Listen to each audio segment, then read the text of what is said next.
Que bom estarmos juntos, que alegria que o Senhor nos trouxe até aqui, nesse 30 de junho, último dia já do mês de junho, e sempre por ocasião do último domingo do mês, nós celebramos a Santa Ceia. Hoje é esse dia em que nós estaremos reunidos em memória do Senhor, especialmente com esse rito, com a celebração da Santa Ceia, da Ceia do Senhor.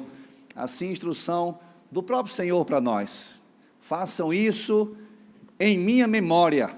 Creio eu que porque nós somos talvez distraídos, ou nós falhamos em nossas memórias, em nossas lembranças, em nossas compreensões, em nossas convicções, Deus estabeleceu em Cristo Jesus esse memorial, para lembrar quem somos, lembrar quem é o Senhor das nossas vidas, e lembrar sobretudo da obra do Senhor por nós. Então temos essa liturgia, esse rito, sempre no último domingo de cada mês em nossa igreja, e é hoje, dia 30 de junho, já o último domingo do mês de junho, e amanhã começaremos já o segundo semestre, né? Eis que o primeiro semestre do ano chega ao fim. Dia desse estávamos celebrando a chegada de 2024, e já vamos para a segunda metade do ano. Louvado seja o nosso Deus por estarmos aqui, por esse privilégio de estarmos reunidos na presença do Senhor.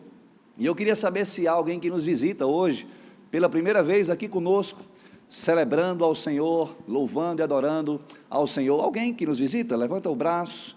Queremos conhecer os visitantes. Que bênção, sempre uma alegria. Quem mais que nos visita pela primeira vez aqui na Cidade Viva? Aqui também, que bom, que alegria sempre recebermos visitantes. Mais alguém ali também? Que bom.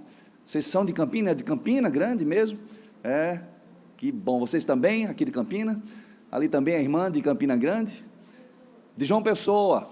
Que bom, que alegria receber cada um de vocês, de maneira que nós dizemos juntos para os nossos queridos visitantes: sejam muito bem-vindos, em nome de Jesus. Salva de palmas para o Senhor, por essas vidas, sejam bem-vindos.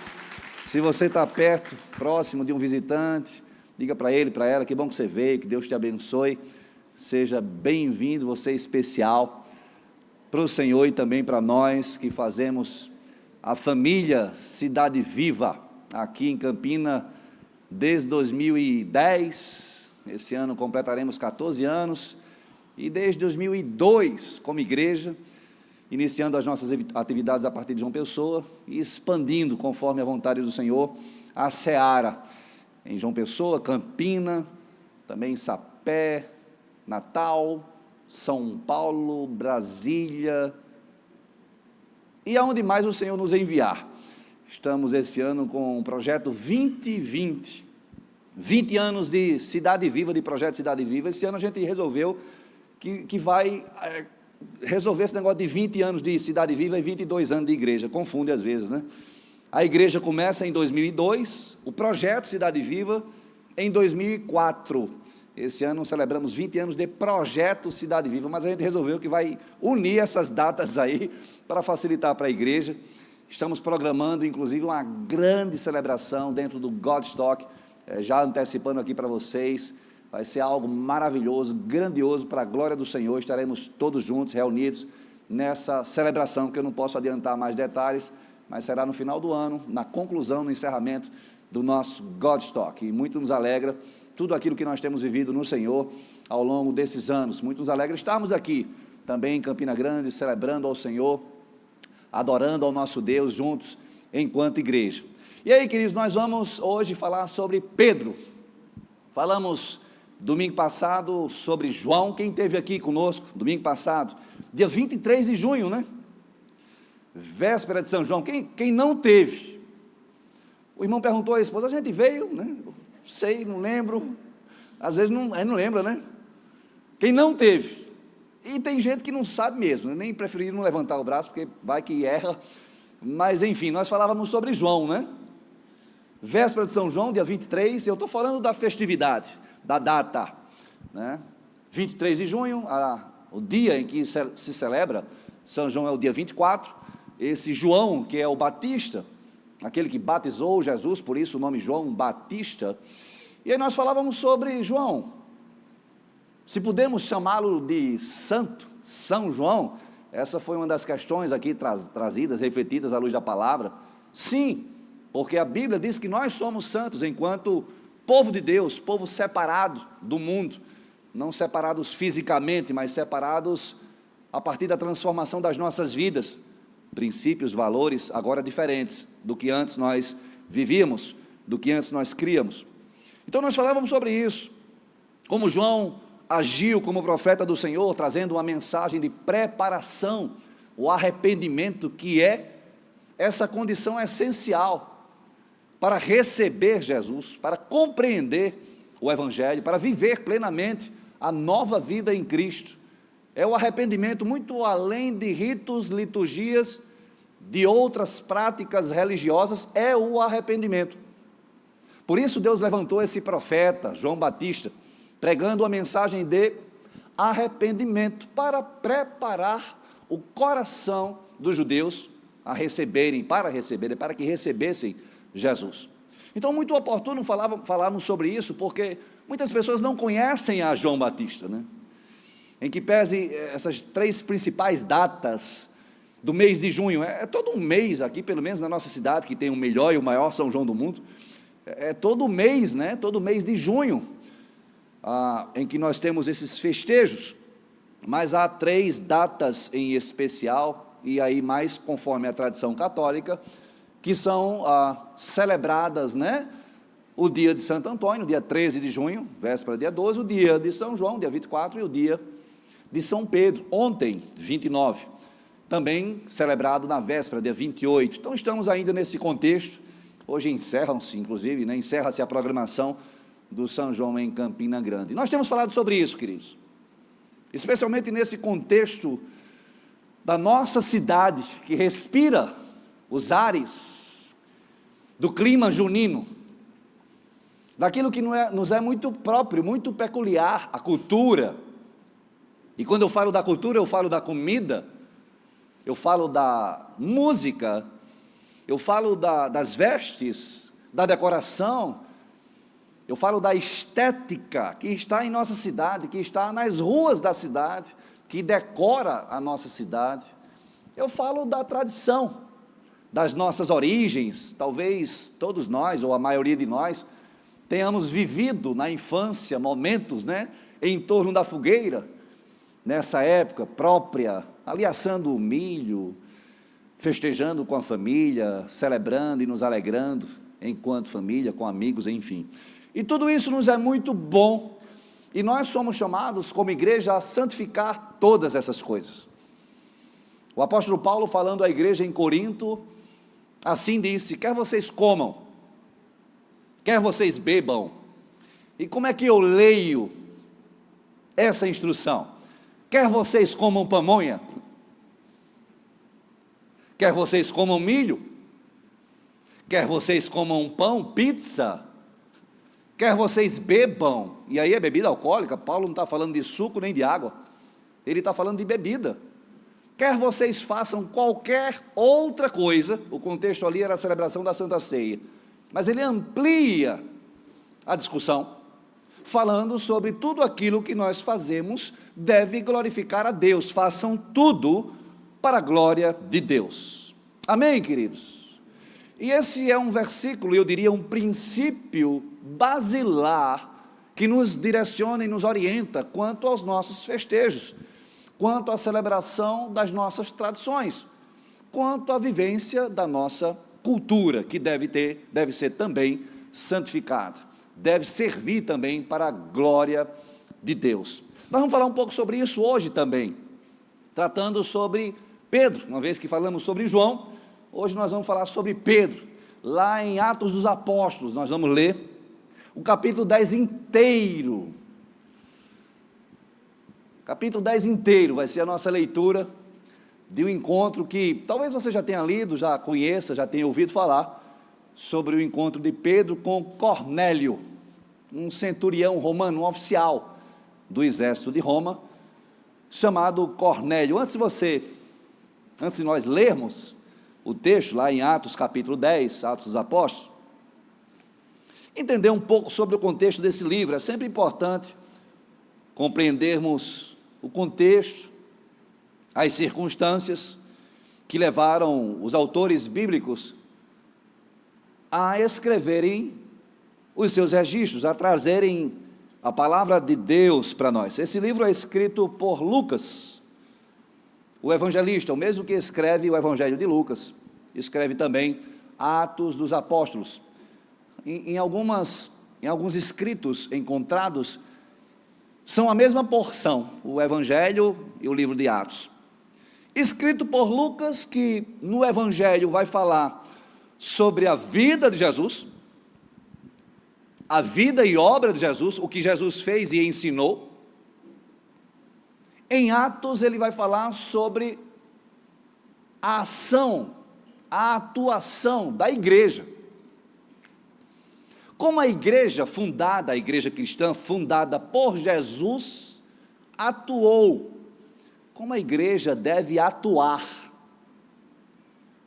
Por isso esse livro é chamado, claro que isso é apenas uma ideia, uma ilustração, é chamado do livro inacabado do Novo Testamento. Não é correto no sentido literal, porque a Bíblia ela é acabada, é o cânon completo, é a palavra de Deus completa, amém, igreja? Mas o livro inacabado, porque esses atos que começam lá em Pentecostes, com o derramar do Espírito Santo, continuam até que o Senhor volte. É nesse sentido que os atos da igreja continuam, porque a igreja continua em missão, continua agindo para a glória de Deus. Alguns vão até dizer que esse livro seria mais claramente compreendido se intitulado por Atos do Espírito Santo. Se os evangelhos falam dos atos de Jesus, esse livro fala sobre a atuação do Espírito Santo por meio da igreja, atuando na igreja e capacitando o povo de Deus, a igreja, a agir para a glória de Deus.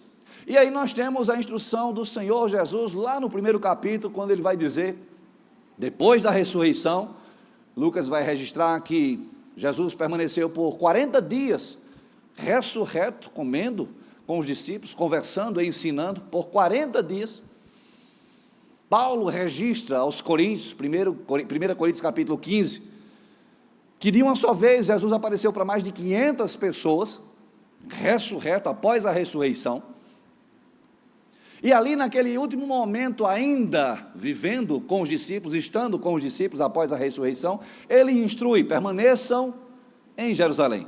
Estava perto, estava próxima a hora de Cristo subir aos céus, da sua ascensão aos céus. Permaneçam em Jerusalém, pois será derramado sobre vocês o Espírito Santo de Deus e vocês serão minhas testemunhas em Campina Grande, na Paraíba, no Nordeste, Brasil e o mundo. Eu estou parafraseando o campo missionário, a esfera de abrangência da nossa missão. Para os judeus, Jerusalém, que era a sua Campina Grande, Jerusalém, Judeia, a província da Judeia, onde ficava a cidade de Jerusalém, Samaria, a região para além da Judeia, e até os confins da terra.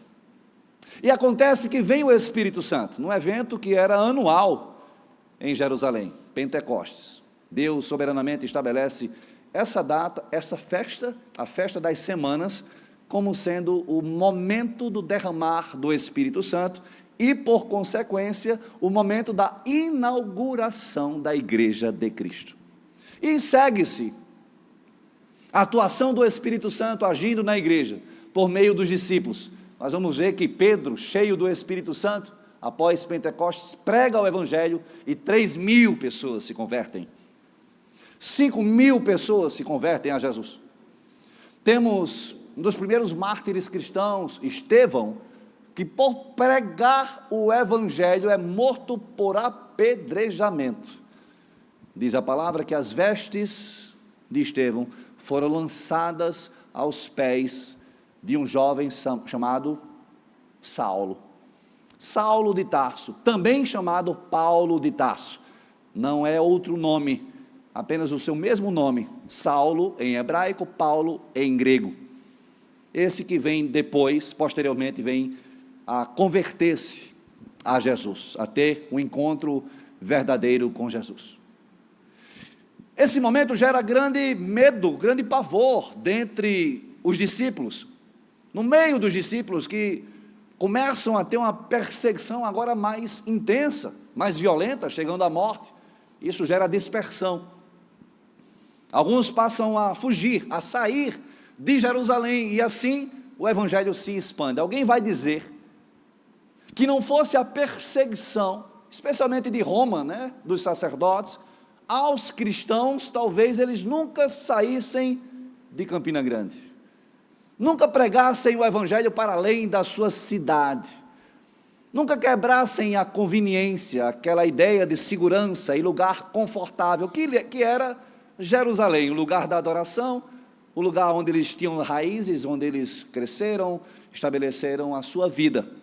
Foi o sofrimento, foi a perseguição, que gerou a expansão do evangelho. Cristo sabia disso, sabia que aconteceria essa situação, assim como ele foi perseguido, os discípulos de igual maneira, e ocorre essa expansão. Paulo viaja e começa a plantar igreja. Todas as cartas que nós lemos do apóstolo Paulo fala sobre essas novas igrejas. Ele, conhecido como apóstolo dos gentios, prega ao mundo gentil, Corinto, Éfeso, Tessalônica, cidades gregas, que foram influenciadas pela pregação e pelo ministério de Paulo. Assim, outros tantos discípulos, outros tantos evangelistas que não são citados na Bíblia, outros tantos anônimos que fizeram diferença no reino de Deus, nesses atos do Espírito Santo por meio da igreja de Cristo. E aí nós temos aqui no capítulo 10, algo que Pedro precisava aprender do Senhor. A despeito de toda a sua experiência, um dos primeiros a ser chamado por Jesus, Simão, o pescador, a despeito de toda a sua maturidade, aqui já tendo recebido o Espírito Santo, tendo sido restaurado pelo próprio Jesus, nós vamos ver sobre a restauração de Pedro no final do Evangelho de João. Pedro ainda precisava aprender algo, ele precisava aprender sobre a abrangência do reino, precisava aprender sobre o alcance da missão, precisava quebrar em si inúmeras barreiras que o impediam de ser mais efetivo na propagação do evangelho, no cumprimento da missão. E a nossa mensagem hoje tem exatamente esse tema: quebrando barreiras para construir pontes. Quebrando barreiras para construir pontes. E é um tema por demais oportuno, especialmente nesse tempo. A gente tem falado sobre isso, em que especialmente a igreja se divide, nas discussões sobre é lícito ou não fazer arraiá. Queridos, eu estou nessa igreja desde 2004, há 20 anos. Há 20 anos nós celebramos a Jesus. Há 20 anos nós celebramos o arraiá.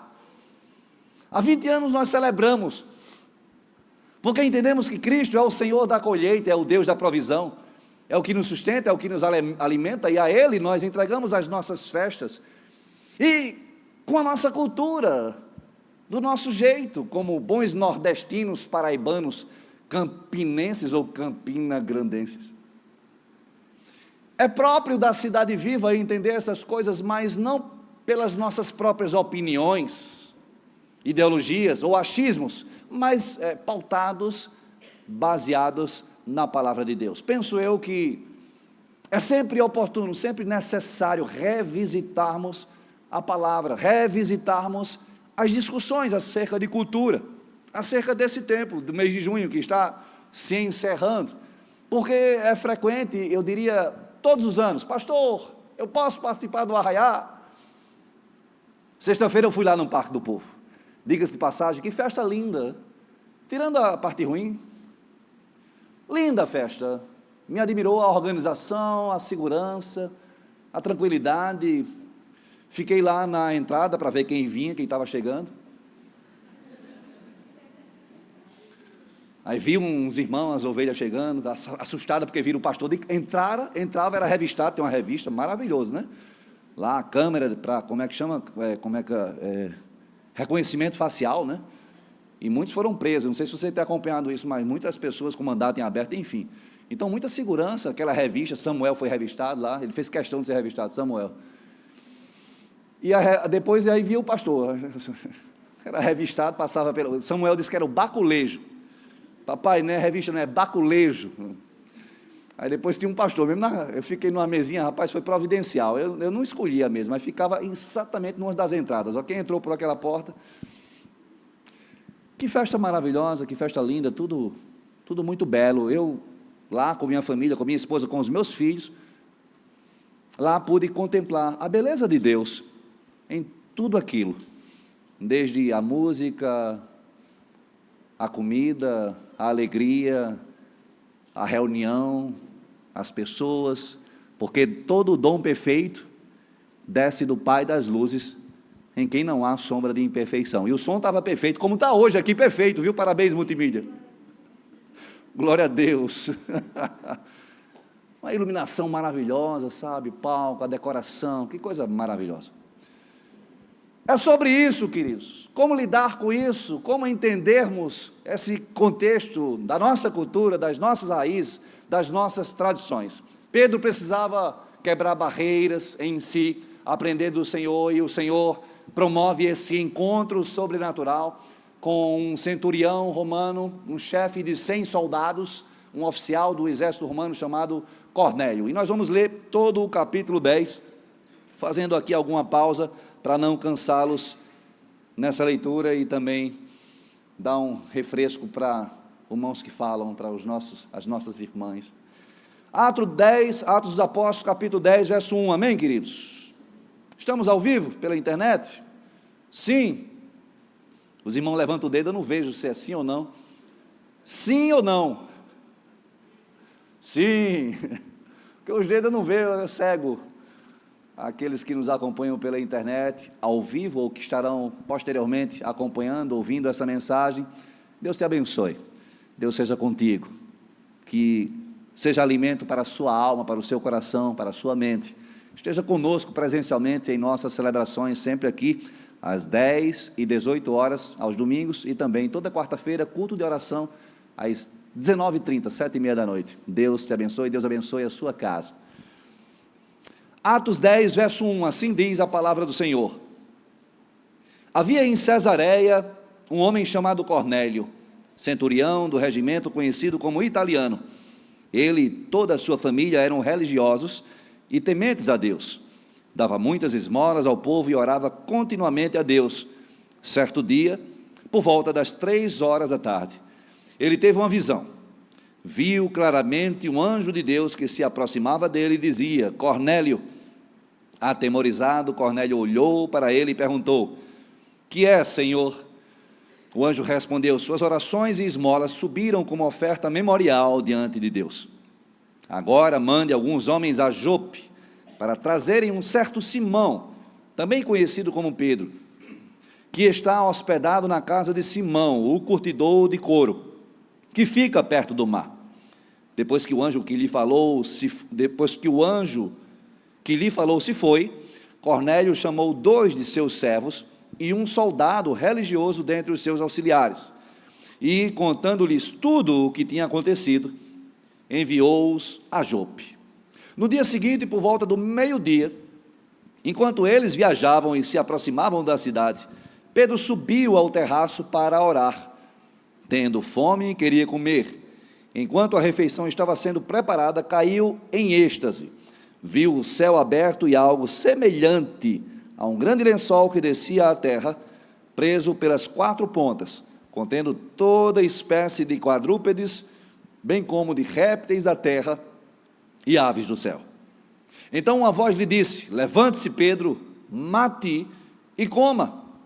Mas Pedro respondeu: de modo nenhum, Senhor, jamais comi algo impuro ou imundo. A voz lhe falou segunda vez: não chame impuro ao que Deus purificou. Isso aconteceu 3 vezes, e em seguida o lençol foi recolhido ao céu.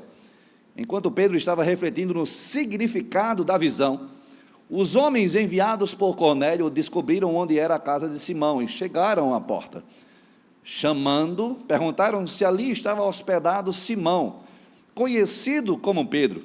Enquanto Pedro ainda estava pensando na visão, o Espírito lhe disse: Simão, 3 homens estão procurando por você. Portanto, levante-se e desça. Não hesite em ir com eles, pois eu os enviei. Pedro desceu e disse aos homens: Eu sou quem vocês estão procurando.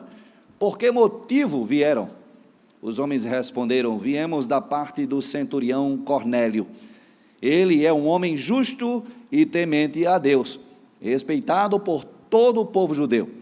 Um santo anjo lhe disse que o chamasse à sua casa, para que ele ouça o que você tem para dizer. Pedro os convidou a entrar e os hospedou. Vamos fazer uma pausa aqui. No capítulo anterior, capítulo 9, nós temos a narrativa da conversão de Saulo. Como Jesus chega à presença de Saulo, trata com Saulo, Saulo de Tarso, Paulo de Tarso. Esse encontro surpreendente de alguém que agia em nome de Deus, perseguindo cristãos. E aí temos a seguir a narrativa das viagens missionárias. Por todo o livro nós vamos ver sobre Barnabé, Paulo, Pedro, viajando, indo às cidades, propagando, pregando as boas novas. Lá no verso 32 nós vamos ler: viajando por toda parte, Pedro foi visitar os santos que viviam em Lida. Nós vamos ver ao longo dessa narrativa, inclusive a ressurreição daquela chamada Tabita, diz o texto bíblico, traz o texto bíblico essa narrativa. No final, lá no verso 42, no final do capítulo 9, nós vamos ler sobre Pedro na cidade de Jope. Esse fato, verso 42, se tornou conhecido em toda a cidade de Jope. Sobre Tabita, o fato ali acontecido, o milagre de Deus. E muitos creram no Senhor, diz o texto bíblico, verso 43, Pedro ficou em Jope durante algum tempo, com um curtidor de couro chamado Simão, citado no verso 10. E aí nós temos o que lemos nesse início do capítulo 10. Deus já vinha preparando o coração de Pedro. É lindo ver o agir de Deus, nos detalhes, nas minúcias. Pedro, estando em Jope, se hospeda na casa de um curtidor de couro. Aos olhos dos judeus, um impuro. O curtidor de couro tratava com animais mortos. E essa era uma profissão considerada impura para os judeus. Aquele que tocasse em um animal morto, tornava-se impuro. E para purificação eram necessários rituais, o que chamamos de consagração, os rituais de purificação.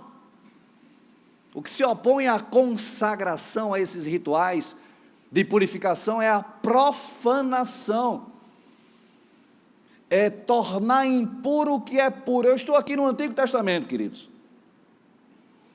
Contextos, instruções, princípios do Antigo Testamento, da Antiga Aliança. E Pedro se hospeda na casa de um impuro. Deus já começa a preparar o seu coração. E aí temos a narrativa desse centurião, desse oficial respeitado, que vivia numa cidade de grande importância política, Cesareia. Era a sede do governo da província da Judéia. Em Cesareia morava o governador de toda a Judéia, uma cidade política relevante e importante, portanto, um homem importante que era Cornélio, e esse homem importante, de boa reputação, diz a palavra que era um homem piedoso e que também era temente a Deus, embora não compreendesse claramente o Evangelho. É possível que Cornélio tenha ouvido falar sobre Pedro, talvez não.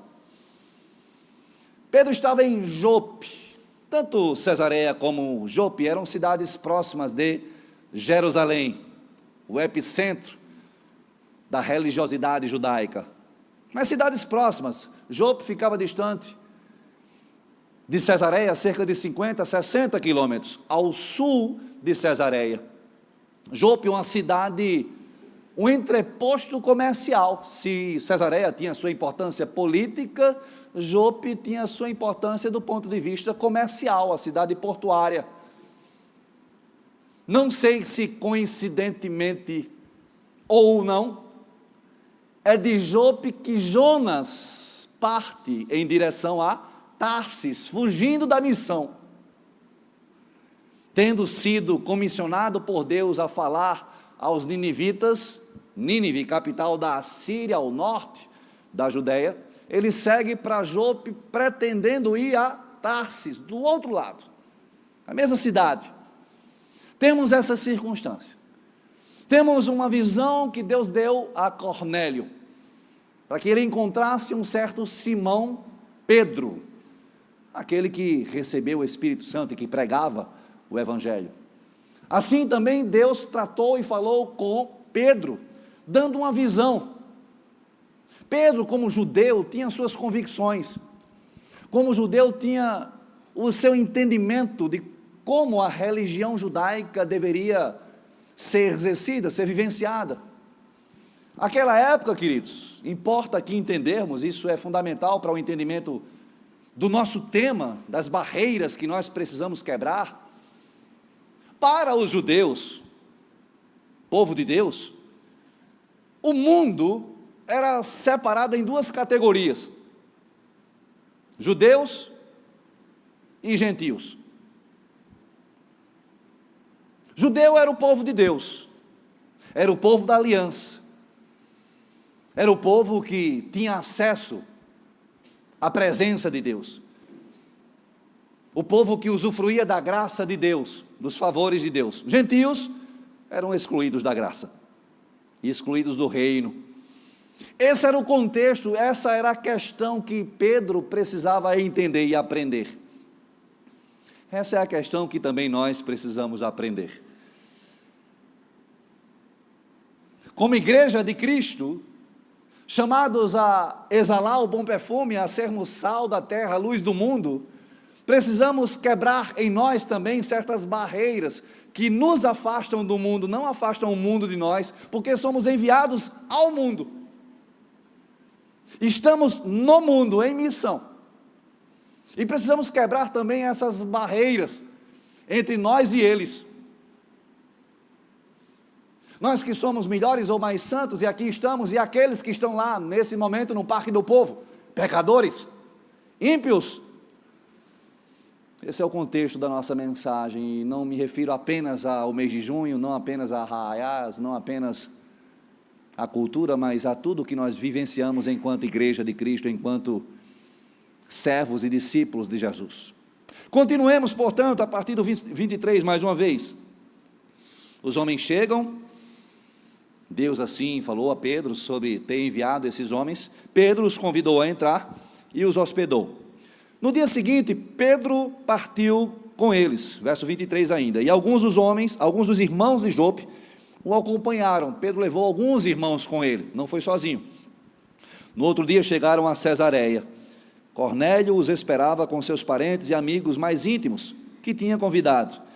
Quando Pedro ia entrando na casa, Cornélio dirigiu-se a ele e prostrou-se aos seus pés, adorando, mas Pedro o fez levantar-se, dizendo: levante-se, eu sou homem como você. Conversando com ele, Pedro entrou e encontrou ali reunidas muitas pessoas, e lhes disse: vocês sabem muito bem que é contra a nossa lei um judeu associar-se a um gentio, ou mesmo visitá-lo. Mas Deus me mostrou que eu não deveria chamar impuro ou imundo a homem nenhum. Por isso, quando fui procurado, Vim sem qualquer objeção. Posso perguntar, por que vocês me mandaram buscar? Cornélio respondeu, há 4 dias eu estava em minha casa orando a esta hora, às 3 horas da tarde. De repente colocou-se diante de mim um homem com roupas resplandecentes e disse, Cornélio, Deus ouviu sua oração e lembrou-se de suas esmolas. Mande buscar em Jope a Simão, chamado Pedro. Ele está hospedado na casa de Simão, o curtidor de couro, que mora perto do mar. Assim mandei buscar-te imediatamente. E foi bom que tenhas vindo. Agora estamos todos aqui na presença de Deus, para ouvir tudo o que o Senhor te mandou dizer-nos. Então Pedro começou a falar. Agora percebo verdadeiramente que Deus não trata as pessoas com parcialidade, mas de todas as nações, aceita todo aquele que o teme e faz o que é justo. Vocês conhecem a mensagem enviada por Deus ao povo de Israel, que fala das boas novas de paz por meio de Jesus Cristo, Senhor de todos. Sabem o que aconteceu em toda a Judeia, começando na Galileia, depois do batismo que João pregou, como Deus ungiu a Jesus de Nazaré com o Espírito Santo e poder, e como ele andou por toda a parte, fazendo o bem e curando todos os oprimidos pelo diabo, porque Deus estava com ele. Nós somos testemunhas de tudo o que ele fez na terra dos judeus e em Jerusalém, onde o mataram suspendendo no madeiro. Deus, porém, o ressuscitou no 3º dia e fez que ele fosse visto, não por todo o povo, mas por testemunhas que designara de antemão, por nós que comemos e bebemos com ele, depois que ressuscitou dos mortos. Ele nos mandou pregar ao povo e testemunhar que foi a ele que Deus constituiu juiz de vivos e de mortos. Todos os profetas dão testemunho dele, de que todo o que nele crê, recebe o perdão dos pecados, mediante o seu nome. Enquanto Pedro ainda estava falando estas palavras, o Espírito Santo desceu sobre todos os que ouviam a mensagem. Os judeus convertidos que vieram com Pedro ficaram admirados de que o dom do Espírito Santo fosse derramado até sobre gentios, pois os ouviam falando em línguas e exaltando a Deus. A seguir, Pedro disse, pode alguém negar a água, impedindo que estes sejam batizados? Eles receberam o Espírito Santo como nós. Então ordenou que fossem batizados em nome de Jesus Cristo. Depois pediram a Pedro que ficasse com eles alguns dias. Louvado seja o nosso Deus por sua palavra. Temos aqui, portanto, esse encontro. O que lemos no primeiro momento, na primeira parte, é a preparação do encontro, a instrução do Senhor a Pedro e, finalmente, o encontro, preparado por Deus. O encontro em que Deus ensina sobre a abrangência do Evangelho. E o primeiro aspecto aqui, queridos, para nós entendermos, para nós refletirmos sobre o tema proposto, quebrando barreiras para construir pontes. Primeiro ponto, como quebrar essas barreiras? Como construir essas pontes? Anote, compreendendo que não existem comidas ou pessoas impuras.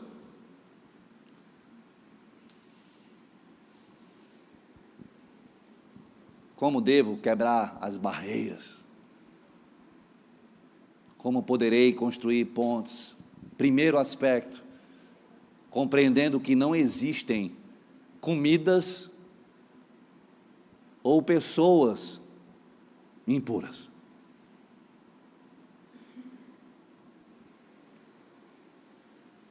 Deus dá uma visão a Pedro.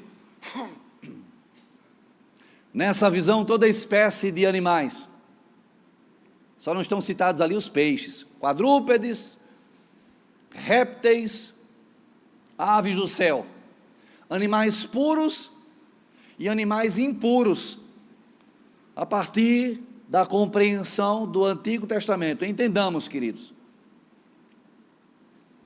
essa instrução do Senhor lá no Antigo Testamento, especialmente lida após a libertação, o livro de Êxodo, Levítico, Deuteronômio, Eram instruções necessárias, requisitos necessários para que o povo de Deus, uma vez escravos por 4 séculos, influenciados por todo o politeísmo egípcio, toda a idolatria do povo do Egito, que tinham seus deuses, diversos deuses, Deus para tudo, aquele povo se santificasse. Mais uma vez, a santificação que diz respeito especialmente à distinção, à diferenciação.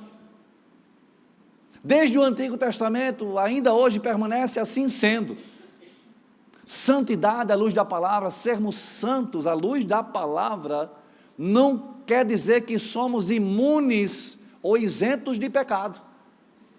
Quer dizer, sobretudo, que nós lutamos contra o pecado, sabendo e discernindo o que é pecado. E por essa luta, por esse processo contínuo, constante, de santificação, de busca por santidade, nos tornamos diferentes. Não porque somos batistas, não porque somos Cidade Viva, mas porque buscamos nos santificar à luz da palavra de Deus. Amém, igreja? Amém, queridos? Não é, portanto, algo exterior. Era no Antigo Testamento, porque, entendamos, havia um povo que precisava ser ensinado por Deus. Sejam santos, como eu sou santo, porque eu sou santo. Sejam santos, santifiquem-se. No Antigo Testamento nós vemos inclusive os rituais de purificação, como já citei aqui, de consagração. Os sacerdotes para entrar no lugar santo, para entrar no lugar santíssimo, havia prescrições, instruções claras, que deveriam ser obedecidas, para que eles percebessem a sua distância de Deus, do ponto de vista da santidade. E a instrução clara e contínua, que continua também na nova aliança. Deus continua exigindo e requerendo, instruindo o seu povo a que sejam santos. Isso vai muito além da comida, muito além de ritos ou liturgias, mas isso diz respeito a uma transformação, a uma mudança interior. Eu falava de manhã e lembrei, quando refletia nessa mensagem, sobre uma viagem anos atrás a Salvador.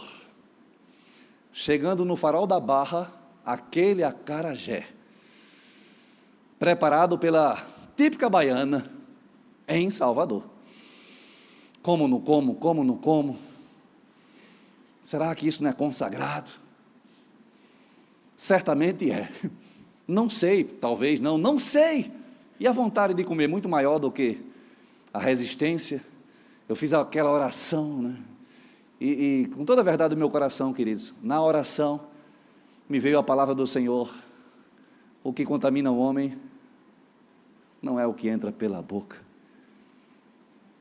mas a sua maledicência, o julgamento, a baiana, a exclusão, aquela pessoa que talvez creia de forma diferente, tem as suas crenças, o seu contexto, a sua cultura diferente da minha, o meu olhar preconceituoso, são essas barreiras. E tome-lhe acarajé para dentro. Que delícia de acarajé.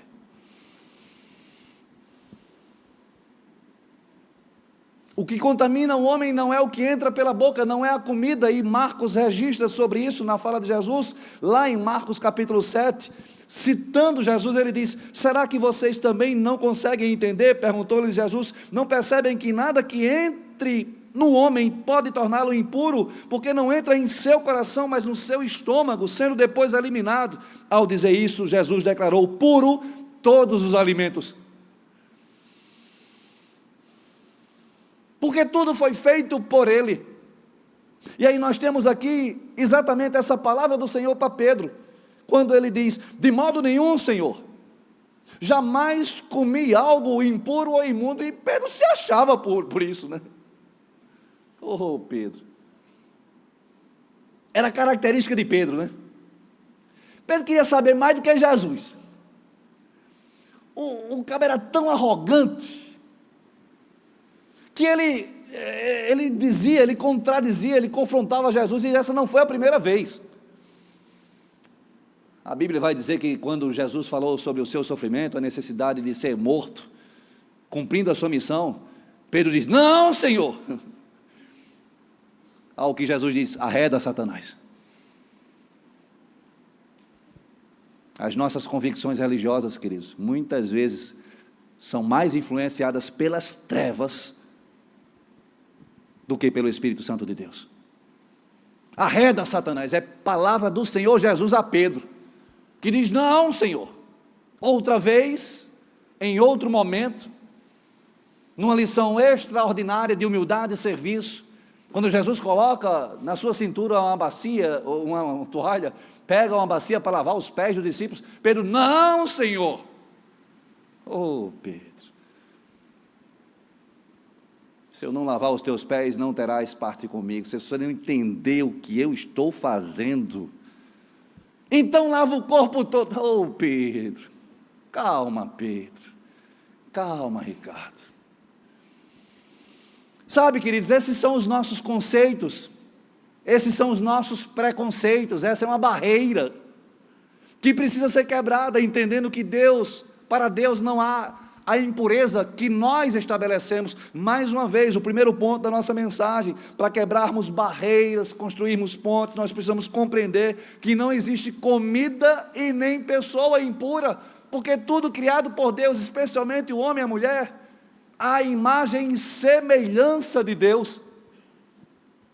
Nós não perdemos essa essência, ainda que aquilo que Deus criou tenha sido maculado, especialmente o pecador, o homem pecador, maculado, tocado, afetado pelo pecado, mas permanece essa imagem e semelhança de Deus, que não se perdeu. Por isso nós olhamos para todas as pessoas e olhamos com a mesma dignidade, a despeito da sua fé, da sua crença, a despeito das suas experiências, da sua realidade, das suas práticas, quebrando em nós a barreira do preconceito por reconhecer que não existem comidas ou pessoas impuras. Aquela visão deu a Pedro uma compreensão mais abrangente, que não era só sobre comida. Quando ele vai tratar com Cornélio, ele diz, ele fala, ele afirma, deixa eu procurar aqui o versículo, se você achar me diga.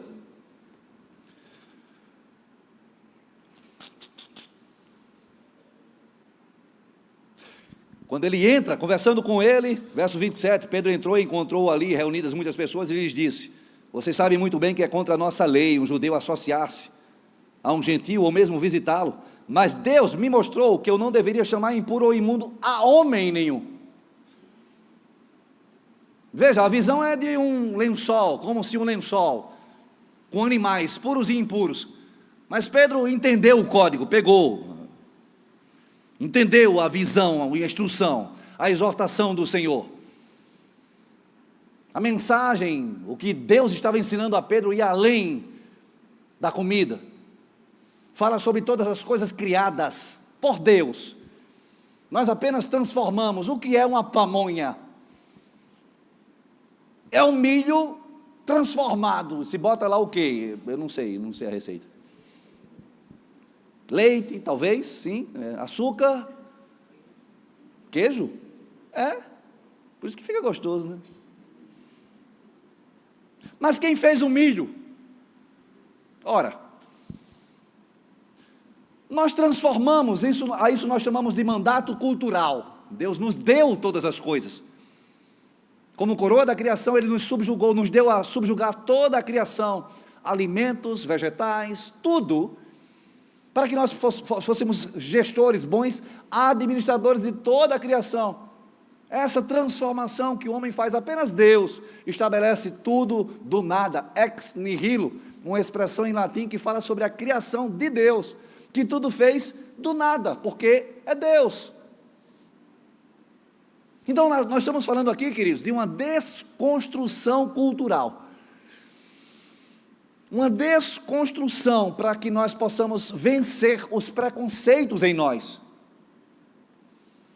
as barreiras que nós impomos entre nós, que somos da igreja e aqui estamos, e as pessoas que estão fora da igreja, porque nós excluímos, a margem da igreja, porque nós marginalizamos.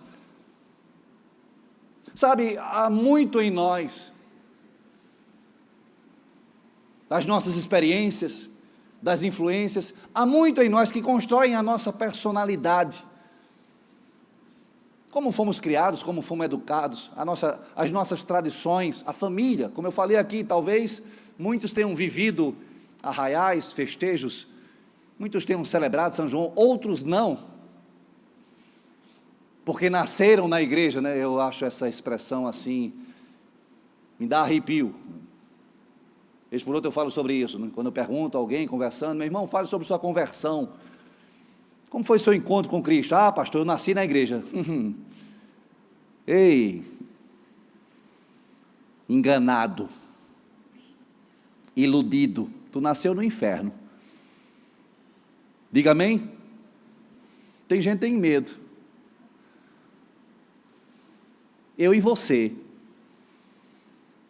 nascemos no inferno.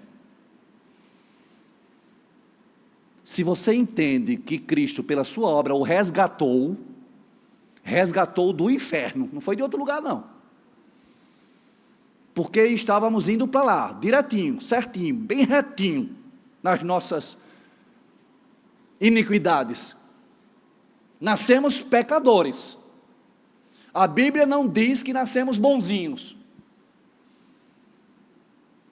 A Bíblia não fala que é o mundo ou as pessoas que nos influenciam e nos levam a pecar. Diz que nascemos pecadores, com o pecado em nós. Sei que sou pecador desde o ventre da minha mãe. E pelo pecado condenado, não por ninguém, pelo meu próprio pecado. Nessa perspectiva, de uma forma atemporal e não cronológica, nós nascemos no inferno ou condenados ao inferno. Por isso nós falamos sobre o resgate. Cristo não foi à toa à cruz do Calvário. Cristo não morreu à toa. Cristo não deu a sua vida à toa. Ele deu a sua vida para pecadores serem resgatados, para libertar, redimir. Redimir quer dizer lançar fora a culpa, tirar, livrar da condenação. Por isso Paulo vai dizer aos Romanos: não há mais condenação para aqueles que estão em Cristo. Antes de Cristo, portanto, estávamos todos condenados, todos no inferno. Então, meu irmão, minha irmã, nunca mais diga que você nasceu na igreja. Você pode ter nascido na instituição igreja. Você pode ter tido uma família cristã, um pai, uma mãe que o discipulou, mas nascemos condenados. Em Cristo e por Cristo, exclusivamente, fomos resgatados. De onde? Do inferno. Amém, igreja? Isso é Bíblia, não é minha opinião.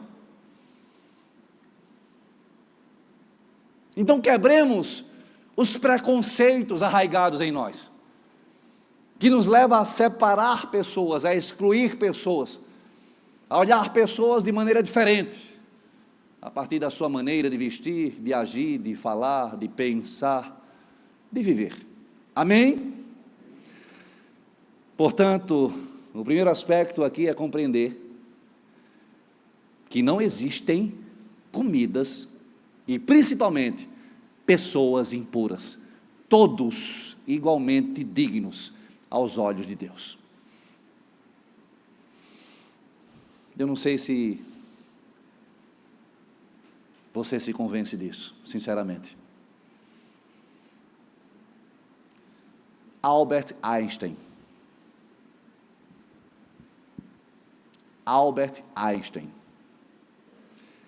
disse que é mais fácil desintegrar um átomo, e olha que é difícil, do que quebrar um preconceito. É milagre. É a ação sobrenatural do Espírito Santo de Deus em nós. Quebrar os preconceitos em nós. O nosso olhar julgador, excludente. Sigamos. Aí temos aqui esse encontro maravilhoso. Pedro já sendo tratado, tendo sido hospedado na casa do curtidor de couro,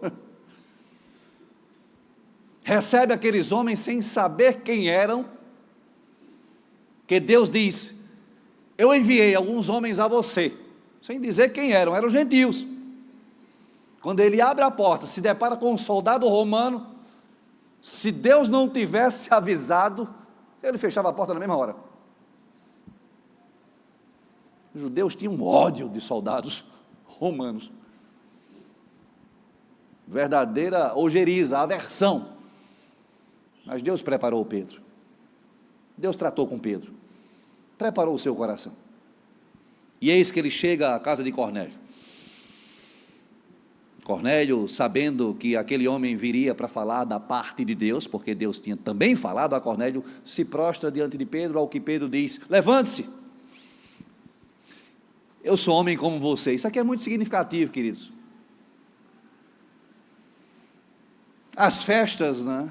E aí eu falo sim da idolatria a homens, a mulheres, a personagens bíblicos, quer seja Pedro, quer seja João, quer seja Davi, Salomão, Ana, Ruth, Maria, quer seja Ricardo, Sérgio, José, quem quer que seja, ninguém é digno de adoração senão o Senhor Jesus.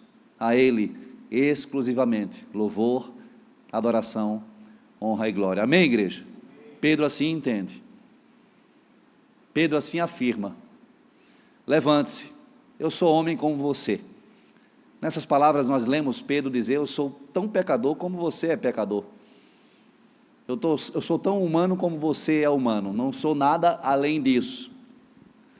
Levante-se, não me adore, não me louve, eu não sou digno de adoração. É isso que Pedro aqui comunica. E aí vem com a instrução. Nessa conversa, nesse diálogo, que eu não vou ler, não vou reler novamente, para poupar o nosso tempo, nós vamos ver Pedro falando sobre o Senhor Jesus. Ele pergunta por que está ali, questiona, né, o motivo da sua visita, e eu vou lá para o 34, então Pedro começou a falar, depois que Cornélio relata a sua visão. Agora percebo verdadeiramente que Deus não trata as pessoas com parcialidade. Olha o milagre acontecendo. Porque era assim Pedro até aqui. Esse olhar julgador, excludente, que se achava superior. Esse olhar prepotente, essa é a barreira que é quebrada pelo Senhor, quando Cornélio se prostra diante de Pedro e ele humildemente diz: levante-se, eu sou homem, pecador, falho, limitado, igual a você. Estava ele diante de uma autoridade em Israel, de uma autoridade sobre toda a Judeia, de um centurião romano, um oficial do exército de Roma.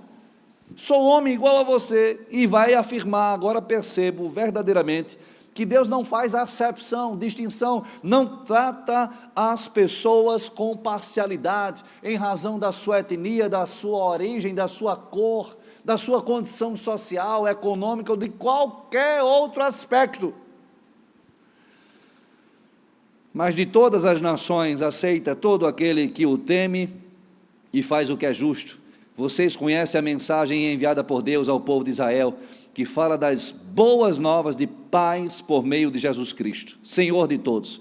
Sabem o que aconteceu em toda a Judeia, começando na Galileia, depois no batismo que João pregou, como Deus ungiu a Jesus de Nazaré com o Espírito Santo e poder, e como ele andou por toda parte fazendo o bem e curando todos os oprimidos pelo diabo, porque Deus estava com ele. Ele resume acerca de Jesus, quem Jesus é, e esse é o segundo ponto da nossa mensagem, quebrando essa barreira da prepotência quando nós nos achamos alguma coisa.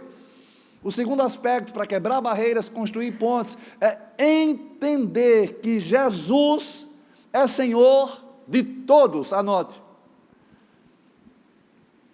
Jesus é Senhor de todos. Não apenas o seu Senhor, não apenas Senhor da sua vida. Não apenas o Senhor dos protestantes, dos batistas. Eu diria, não apenas o Senhor sobre os cristãos. Jesus é Senhor sobre os espíritas. Amém, igreja? Sobre os candoblecistas, sobre os ubandistas, sobre os budistas, sobre os ateus. Amém, igreja? De todos. O Kyrios, o soberano sobre todos, sobre tudo e sobre todos, Ele é Senhor. Nós privatizamos o cristianismo. Nós, ainda que inconscientemente, escolhemos quem merece ou não a graça, o favor e a bênção de Deus. quem é digno ou não de estar aqui em nosso meio. Pelos nossos preconceitos, pela nossa prepotência. Julgamos as pessoas ao olhar para as pessoas, porque privatizamos essa religião chamada cristianismo. Privatizamos a nossa relação com Deus, quando deveria ser o cristianismo algo público, vivido publicamente, publicizado, testemunhado, compartilhado. Porque o Senhor é Senhor de todos, e não faz acepção de pessoas. Eu não estou aqui pregando sobre ecumenismo. Eu não estou aqui defendendo a ideia de que todos os caminhos levam a Deus. Não, isso é antibíblico. Há um só caminho, aquele que se apresentou e afirmou: eu sou o caminho, a verdade e a vida. Ninguém vem ao Pai a não ser por mim, mas Ele é Senhor de todos. Para que todo que nele creia, a despeito das suas origens, das suas realidades, das suas crenças, da sua fé ou da falta de fé, Jesus é Senhor de todos. Portanto, tornemos a nossa fé uma fé pública e não privada. Não façamos de Cristo o Senhor, o Deus que nós convenientemente formatamos com os nossos preconceitos, com a nossa arrogância. Hoje eu vim de preto, né, de camisa preta. Né? Alguém de manhã disse: pastor, está vestido de padre. E de preto mais ainda, né? Preto. Eu não sei se você sabe, mas eu já falei aqui. Essa gola clerical com clérgima, que é essa peça branca, foi criada pelos protestantes, não pelos católicos. O clérgima, a gola clerical, que simboliza o servo de Cristo, escravo de Cristo. Os católicos acharam interessante e uma veste mais leve do que a batina e adotaram. Está tudo certo. O que eu estou falando aqui é sobre cultura, sobre preconceito, sobre tradição, sobre exclusão, nós e eles, essa separação. A partir da estética das vestes. Eu não estou vestido nem de pastor, nem de padre, apenas com uma veste que remete à tradição da igreja. Mas todos nós, e não apenas eu, somos servos de Cristo. Amém, queridos? Eu falava de manhã também sobre, dentro desse contexto da religiosidade, dos preconceitos, da prepotência. A tradição da minha família, eu nasci num lar católico. A família da minha mãe é lá de Caicó, Rio Grande do Norte, que tem uma das mais tradicionais festas de padroeira, Santana. Eu me lembro quando criança, católico, achava tudo aquilo lindo, os ritos, a liturgia. Até pensei em ser coroinha. Eu já estava, né? Eu achava lindo. Nas missas eu pegava aquele sininho, sabe aquele sininho? Fazia questão de chegar lá, pedia. Eu era quase um coroinha. Você sabe aquele sininho, para quem já participou de missa? Eis o mistério da fé. No contexto católico, naquele momento, a transubstanciação dos elementos. A hóstia torna-se corpo de Cristo, o vinho torna-se sangue de Cristo. O fato é que eu admirava muito aquilo tudo, queridos, até que na adolescência me converti e passei a ter verdadeira aversão. Ia lá para Caicó, para a festa de Santana, mas olhava tudo aquilo com muito julgamento, com muita arrogância. Que coisa terrível, quanta idolatria.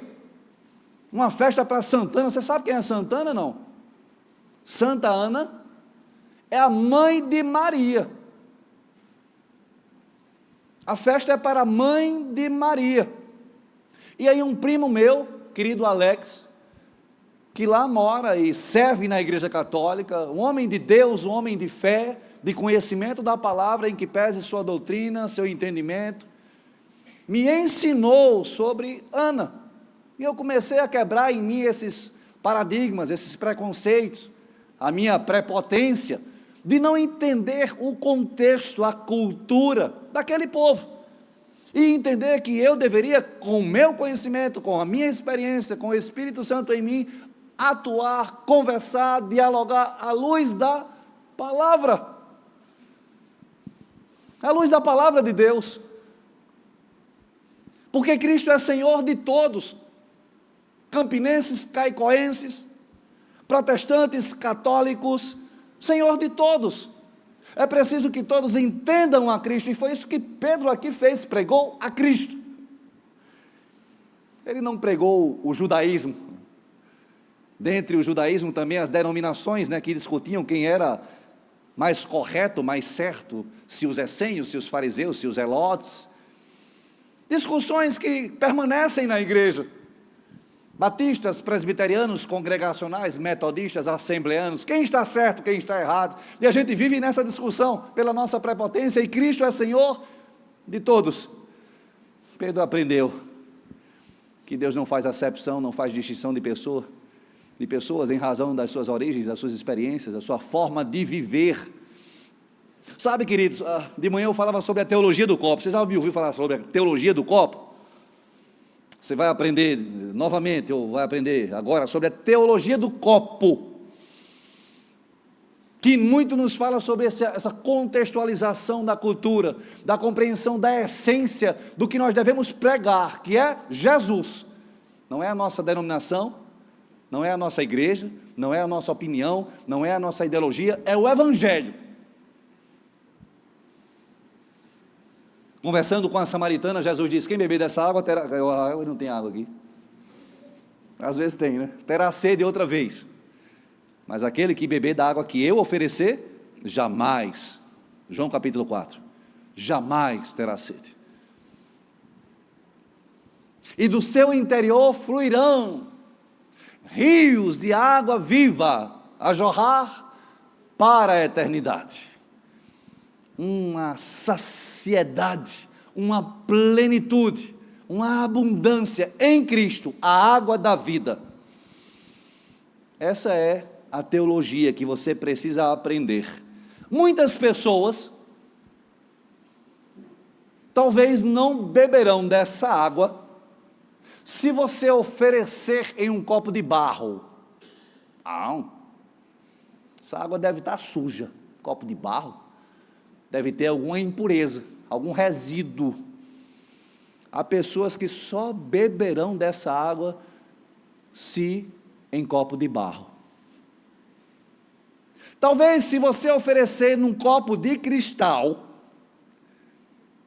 alguém não saiba nem como pegar no copo. Se em cima, se embaixo, está com medo de quebrar um copo de cristal, talvez nunca tenha pegado num copo de cristal. Não importa se cristal ou barro, alumínio ou plástico. O que importa é oferecer a água da vida.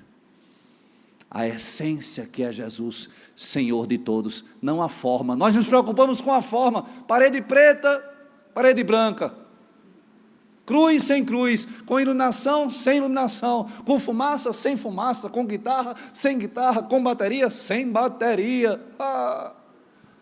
Como a igreja padece e se enfraquece com discussões inócuas pelos seus preconceitos, pela sua prepotência de se achar melhor ou de querer ser melhor do que outro. E Deus nos ensina que Cristo é Senhor de todos, que o que nós precisamos comunicar é o Evangelho, as boas novas que transformam, não são as nossas opiniões, não são as nossas convicções. Paulo estava convicto, falei, mais uma vez repito, convicto de que estava fazendo a coisa certa, em nome da igreja, em nome de Deus, perseguindo cristãos, que ele, Paulo, via, assim como o Império Romano, como uma ameaça, até que tenha um encontro verdadeiro com o Senhor. com aquele que é Senhor de todos, crentes e descrentes, de todos. Amém, queridos? Continuando, ponto 3, são 4. Qual é o primeiro? Estou sem pressa. Como quebrar barreiras e construir pontes. Primeiro ponto. Só a Rede Livre anotou. Compreendendo que não existem comidas ou pessoas impuras, tudo pelo Senhor foi criado e deve ser, para a glória do Senhor, santificado. Desconstrução cultural. Segundo ponto. Entendendo que Jesus é Senhor de todos. Deus não faz acepção de pessoas. Falamos aqui de algumas barreiras, né?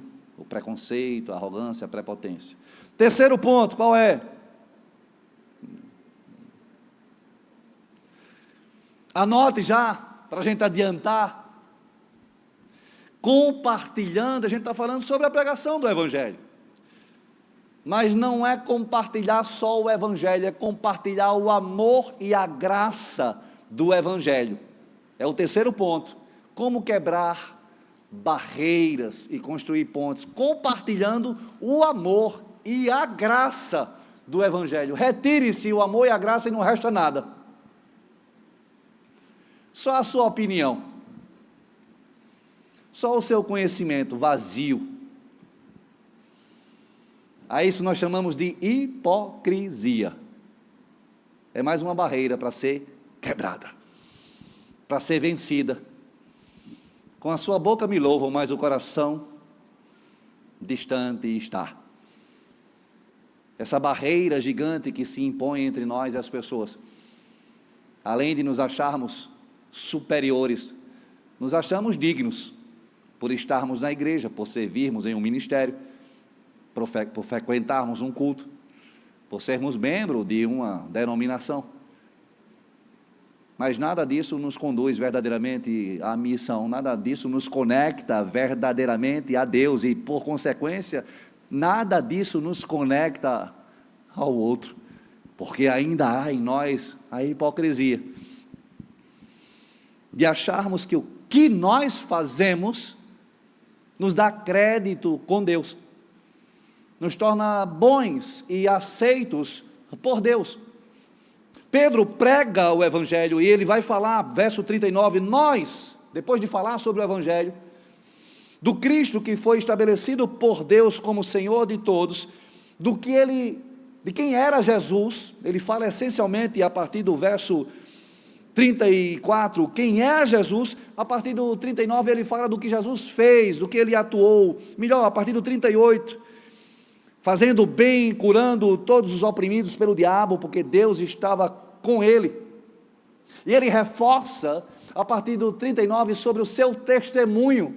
Nós somos testemunhas de tudo o que ele fez na terra dos judeus, e em Jerusalém, onde o mataram, suspendendo-o no madeiro, e vai enfatizar sobre a ressurreição, o fundamento da nossa fé, o fundamento da fé cristã.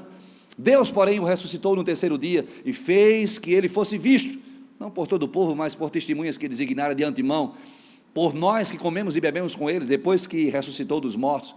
Ele nos mandou pregar ao povo e testemunhar que foi a ele que Deus constituiu juiz de vivos e de mortos. Todos os profetas dão testemunho dele, de que todo o que nele crer recebe o perdão dos pecados mediante o seu nome. Aqui é o resumo do Evangelho.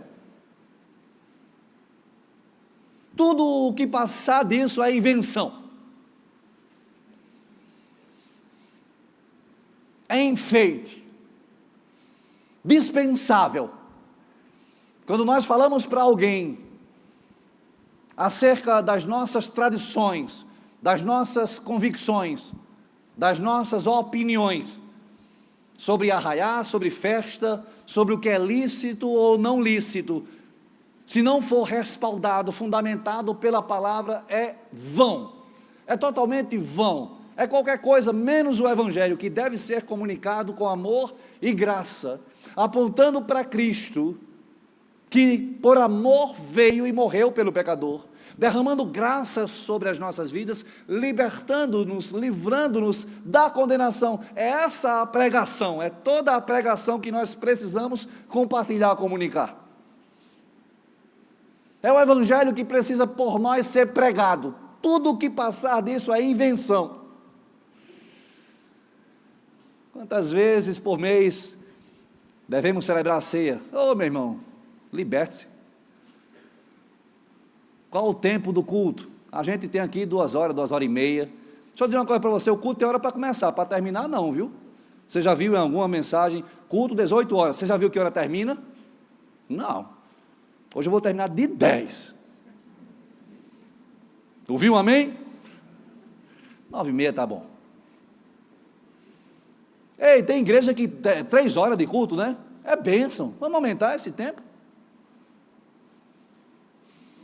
Brincadeira, viu, queridos? O pessoal do louvor fica aqui desesperado.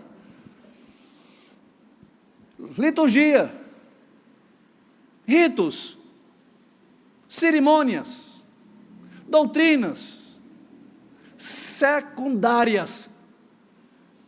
Doutrinas secundárias de igrejas que são diferentes entre si. Eu não sei se você já foi na Cidade Viva Sapé. Quem já foi lá? Cidade Viva em Sapé. A rural, né? Temos 2 unidades lá. Uma unidade é na zona rural. Ei, o povo louva lá com zabumba e sanfona. Talvez se você chegar lá desavisadamente, você vai achar que aquilo não é igreja e talvez pelo seu julgamento, preconceito, arrogância, prepotência e hipocrisia. Eita misericórdia.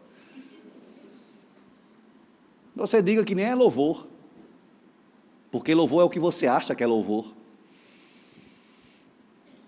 É o que você entende que é louvor. Ah, isso aí não é louvor. Quem é você para dizer o que é ou não louvor a Deus? Quem é você para dizer o que é ou não aceito por Deus como louvor ou adoração? Quem é você para julgar o coração humano, aquele que coloca diante de Deus a sua vida, da sua forma, da sua maneira? Como você tem compartilhado o amor e a graça de Deus, a partir da sua vivência, da sua experiência com Deus, não apenas do que você lê, do que você conhece, porque os fariseus eram mestres da lei, sabiam decor, vazios de amor, ensinavam nas sinagogas, repetiam as suas orações 3 vezes, na 3ª hora do dia, 9 horas, na 6ª hora do dia, meio-dia, na 9ª hora, como estava Cornélio orando, 3 da tarde, assim como Daniel, religiosamente. Oh Jesus, orações que não chegavam nem no teto, quanto mais no céu, quanto mais a Deus. Repetidas, protocolares, procedimentos, liturgias, ritos, a vaidade, a velha vaidade. Precisamos compartilhar o amor e a graça do Evangelho de Cristo. Não é só o Evangelho conforme nós entendemos, o Evangelho que nós construímos, o Evangelho que nos é conveniente, mas o Evangelho conforme ele é, as boas novas que libertam, que abençoam, que alcançam corações desconsolados, alcançam vidas que estão perdidas, carentes da graça e do amor de Cristo Jesus. Amém, igreja? Enquanto Pedro, a banda já pode vir, senão eu não termino, ainda estava falando estas palavras que nós lemos anteriormente, o Espírito Santo desceu sobre todos os que ouviam a mensagem. Os judeus convertidos que vieram com Pedro ficaram admirados de que o dom do Espírito Santo fosse derramado até sobre gentios. Como assim? Quando a gente acha que é preciso um culto, a igreja está no templo, essa perspectiva ainda do Antigo Testamento, da Antiga Aliança, de pessoas que ainda não foram, de quem não foram retirado o véu dos seus olhos. Como assim o Espírito Santo atuando em gentios, nesses pecadores ímpios, indignos, impuros? Sim, ficaram admirados. E ali também uma lição preciosa do Senhor. Uma compreensão maravilhosa da graça que alcança, que transforma, que arrebata corações, que arrebata vidas para Cristo Jesus. Os judeus convertidos que vieram com Pedro ficaram admirados de que o dom do Espírito Santo fosse derramado até sobre gentios, pois os ouviam falando em línguas, aqui é glossa, idiomas, dialetos, e exaltando a Deus.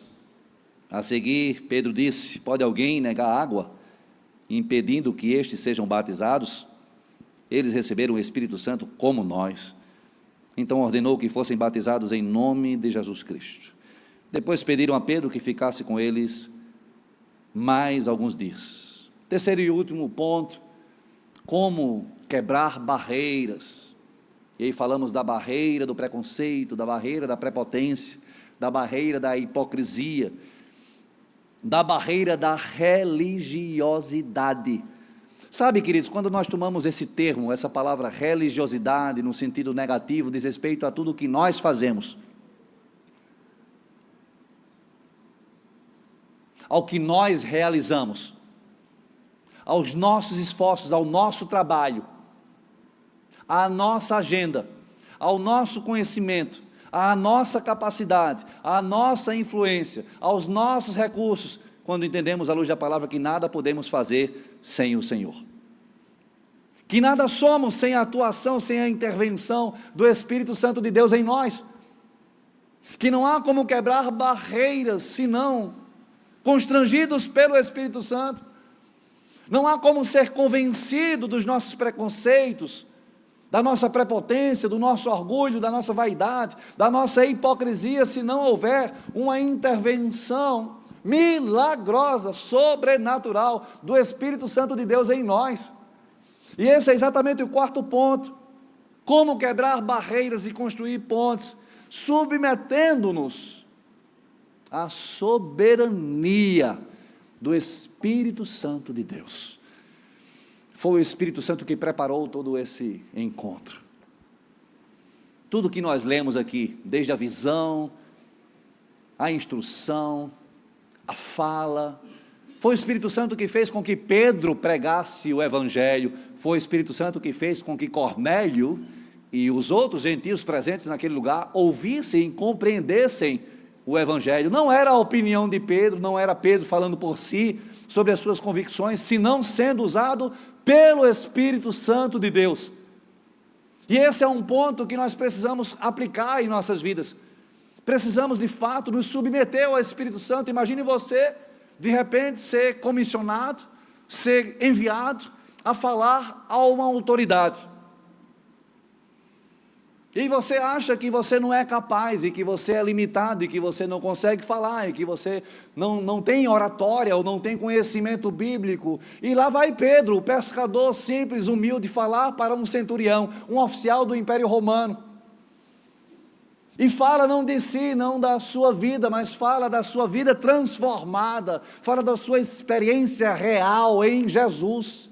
Sabe, queridos, é isso que nós precisamos entender, que somos nós meros instrumentos nas mãos do Senhor. E isso quebra em nós todas as barreiras, quebra o nosso preconceito que marginaliza pessoas, quebra a nossa hipocrisia que nos faz vazios de amor, quebra a nossa prepotência que nos faz crer que somos superiores ou mais santos do que alguém, quebra a nossa vergonha de falar, de testemunhar, de sair de um lugar para outro, para falar para alguém talvez mais culto, mais inteligente, mais importante, mais rico, mais influente, ou mais qualquer coisa, mas que carece igualmente a nós da graça e do amor do Evangelho. E que pelo poder do Espírito Santo somos nós instrumentos poderosos. É esse poder que atua na igreja. Foi isso que levou Pedro a tratar com aquele povo. E eu concluo, creio eu, penso eu, que a mais bela afirmação, aos meus olhos, ao meu coração, do capítulo 10 de Atos, está no verso 47. A seguir, Pedro disse: pode alguém negar a água, impedindo que estes sejam batizados? Eles receberam o Espírito Santo como nós. Talvez o maior milagre dessa narrativa tenha sido uma conversão verdadeira de Pedro. Alguém que ainda estava muito influenciado por seus preconceitos, pelas barreiras que a vida edificou no seu entorno, no seu mundinho, no seu pequeno mundo, religioso, orgulhoso, vaidoso, prepotente. Um homem de Deus, o líder dentre os apóstolos, respeitado, admirado, já tendo pregado a milhares, mas que ainda precisava aprender. E para aprender precisou ser humilde, precisou obedecer, ainda que não entendendo. O que é que eu vim fazer aqui? Eu estou aqui porque vim em obediência ao Senhor, mas eu nem sei o que eu vim fazer, o que eu vim falar. Quem sabe? Quem é preparado? Quem é capacitado, se não pelo Espírito Santo de Deus? Se não, submetendo-se ao Senhor a sua vida, se não vivendo verdadeiramente um evangelho que transforma, que muda realidades, que influencia, que abençoa, que nos traz a plenitude da vida com Cristo, da vida por Cristo, por causa de Cristo. Esse é o propósito, queridos, da igreja, de todo cristão: viver para Cristo, para a glória de Cristo. Tudo mais é bônus ou ônus, alegria ou tristeza, mas se vividos no Senhor, prevaleceremos, permaneceremos. No final das contas, temos aqui a igreja que começa a aprender, na pessoa de Pedro, sobre acolhimento, inclusão e não exclusão. A igreja que começa de fato a construir pontes, a estabelecer vínculos, olhando para o outro, considerando o outro, sendo sensível, respeitando as diferenças, as diferentes crenças, as diferentes doutrinas, as diferentes opiniões, sem deixar de pregar o autêntico evangelho, as boas novas que transformam. Como crerão se não houver quem pregue? Quão belos são os pés daqueles que anunciam o evangelho. É isso que nós precisamos, queridos. Olhar para além das nossas tradições, dos nossos preconceitos, da nossa cultura, e em tudo isso, santificar a nossa vida, e santificar tudo à nossa volta, alcançando pessoas para a glória do Senhor, pregando, propagando o evangelho, porque antes nós vivemos esse evangelho do amor e da graça, e assim será a igreja acolhedora, inclusiva, não o que se prega, especialmente nos dias atuais, do que se entende por igreja inclusiva. A igreja inclusiva é o que obedece, é aquela que se alinha ao convite do Senhor: venham como estão. O pecador, o adúltero, a prostituta, o mentiroso, o corrupto, o orgulhoso, venham como estão, com todos os seus vícios, com todas as suas falhas, com todos os seus medos, venham como estão. Esse é o convite do Senhor, e se esse não for o nosso convite, continuamos vivendo os nossos preconceitos, a nossa hipocrisia, a nossa vã religiosidade, barreiras que precisam ser quebradas. Venham como estão, Esse é o convite do Senhor. Para nós que aqui estamos e não somos perfeitos, tampouco vivemos em uma igreja perfeita, mas buscamos a santificação, e essa transformação é pelo Espírito Santo de Deus, não pela nossa doutrina, não por ritos ou liturgias, não por obrigações ou cobranças de quem quer que seja, mas milagres a cada dia realizados no poder do Espírito Santo de Deus, que atua em nós, que habita em nós. Amém, igreja?